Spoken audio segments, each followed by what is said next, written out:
Monsieur le Premier ministre, les masques tombent à mesure que les masques manquent. Vous nous avez d'abord menti, en nous expliquant que tout allait bien alors que les soignants manqueraient cruellement de protection, puis que les masques ne servaient à rien. Vous avez menti pour masquer la pénurie. Ces ordres et contre-ordres ont coûté des vies. Les masques tombent et la vérité aussitôt se dévoile. Vous ne contrôlez pas la situation. Vous avez refusé de réquisitionner les entreprises de textiles.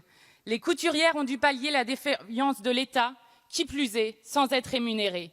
Vous comptez sur la solidarité pour combler votre incompétence.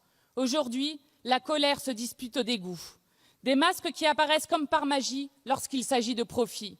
Il est de votre responsabilité, Monsieur le Premier ministre, de fournir des masques aux soignants ainsi qu'à l'ensemble de la population.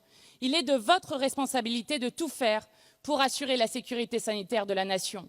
Mais non, vous préférez laisser la grande distribution qui se gave déjà sur la fermeture des petits commerces vendre des masques chirurgicaux à des prix exorbitants, par centaines de millions. D'où viennent-ils? Comment la grande distribution s'est-elle procuré plus de 400 millions de masques aussi rapidement, alors même que le stock stratégique d'État est en carence?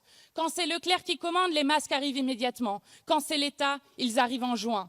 Vous laissez les profiteurs de crise décider du prix du masque pour ne pas, je cite, freiner l'innovation. Face aux tollés et aux abus, ils seront plafonnés à 95 centimes, soit 8 fois plus cher qu'avant l'épidémie. Une belle marge pour les actionnaires. Le coût pour une famille pourrait être de 100 à 200 € de masque par mois. Une honte alors que la faim gagne du terrain. Les plus précaires n'auront plus qu'à choisir entre manger ou se protéger. Il n'y a qu'un seul prix à fixer pour la santé, sa gratuité. Les profits des actionnaires de Leclerc, d'Intermarché ou d'Auchan ne valent pas la vie de millions d'entre nous. Monsieur le Premier ministre, cessez d'endosser le masque de la déresponsabilisation. Prenez la seule décision qui vaille. Rendez les masques gratuits et distribuez-les massivement.